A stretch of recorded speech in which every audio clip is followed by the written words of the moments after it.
اپنے جوانوں سے یہ بات کہنا چاہتا ہوں، جس کی زندگی میں ماں باپ کی دعا نہیں ہے اس کی زندگی کبھی پربہار نہیں ہو سکتی، اس کی زندگی خوشیوں سے مالا مال نہیں ہو سکتی۔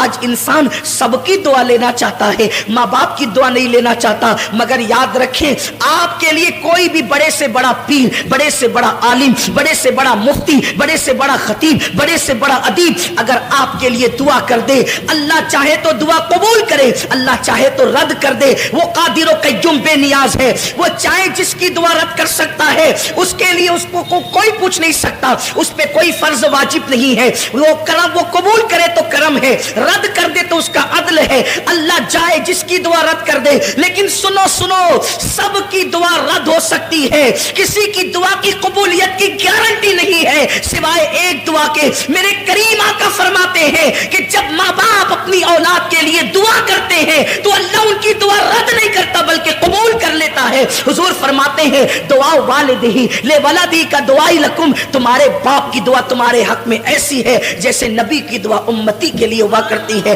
جب کوئی ماں اپنی اولاد کے لیے دعا کرتی ہے تو اللہ کا عرش جنبش کرنے لگتا ہے۔ اللہ فرماتا ہے اے عرش رک جا، عرش کہتا ہے کیسے رکوں؟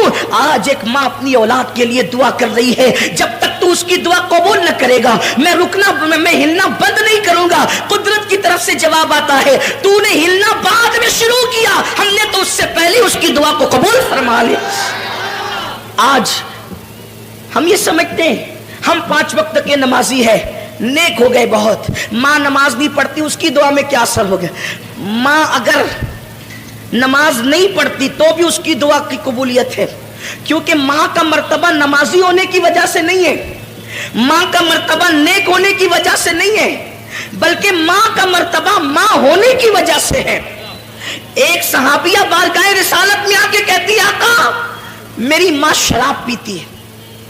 صحابیہ کہہ رہی میری ماں شراب پیتی ہے، کیا میں اپنی ماں کی خدمت کروں؟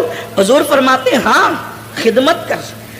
عرض کی حضور وہ شراب پینے کے لیے میخانے میں جاتی ہے، حضور فرماتے ہیں محبت سے سمجھا، اور اگر نہ مانے جب وہ شراب پی کے بے ہوش ہو جائے تو ادب سے اس کو اٹھا کر لا اور اس کے بستر پہ لٹا دے۔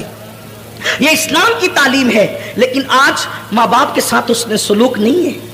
ماں باپ کو گھر کا کچرا سمجھا جاتا ہے، ماں باپ کو ذلیل و رسوا کیا جاتا ہے۔ یاد رکھنا ہمیشہ جوان نہیں رہو گے، جس دن تمہاری جوانی ڈھلے گی تم بھی باپ بنو گے، خواتین بھی ماں بنے گی۔ تم نے اپنی اولاد کے ساتھ جیسا سلوک کیا تمہاری اولاد اس سے بدتر تمہارے ساتھ سلوک کرے گی۔ تم اپنے ماں باپ کے ساتھ جیسا سلوک کرو گے